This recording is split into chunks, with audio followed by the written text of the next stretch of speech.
panahon na ito mga bossing ko ng Bear Month, mainam na meron kayong mga pampaswerte para masigit na masagana ang pamumuhay, laging maraming pera, at ganun din po mga bossing ko hanggang sa susunod na taon ng 2024 ay siksikliglig at umaapaw at maraming blessing ang darating po sa inyo. Basta positive ka lamang habang ginagawa po ito, walang imposible at makakamtan nyo po lahat ang inyo po mga pinapangarap mga bossing.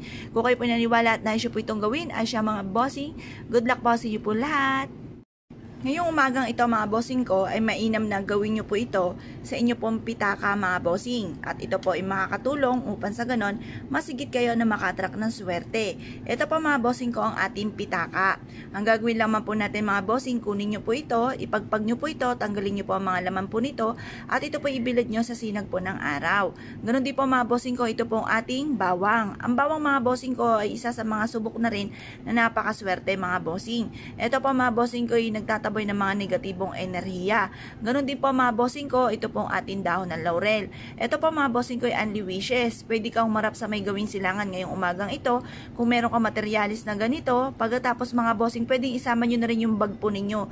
Tanggalin nyo muna ang mga laman, ipagpag nyo po ito, harap ka sa gawing silangan ng mga bandang alas 7, mag-wish po kayo. Sabihin nyo po sa pamamagitan nito ay magtutuloy-tuloy ang pasok ng swerte, kailanman na hindi na kayo mamumblema sa pera, siksikliglig at umaapaw at maraming blessing ang darating po sa inyo. Ganun po ang mga pag-wish na walang gamit na sana, direct to the point mga bossing.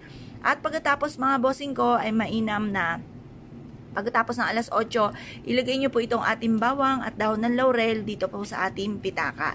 Sabihin nyo po kailanman na hindi na kayo mamumblema tungkol sa pera. Pwede rin kayo mag-wish dito tungkol sa inyo pong family, pangkalahatan po siya. Halimbawa, ang anak po ninyo naghahanap ng trabaho, siya po ay matanggap na sa trabaho. Pagkatapos, pwede nyo rin siyang bigyan ng ganito mga bossing, mag-wish ka ng mula sa inyong pong puso. Tapos sabihin nyo sa kanya, dalhin niya ito lagi saan man siya tutungo at magdudulot ito ng swerte. Ngayon po mga bossing, pwede rin po mga bossing ko na ilagay sa inyo pong bag at sabihin nyo po na simula ngayon ang aking bag ay hindi na maubusan ng pera, simula ngayon maraming pera ang darating sa akin. Ganun po yung mga pag-wish na walang gamit na sana, direct to the point mga bossing. Pagtapos na po kayo mag-wish mga bossing ko, ilagay nyo lang po ito at dalhin kahit saan kayo magtungo.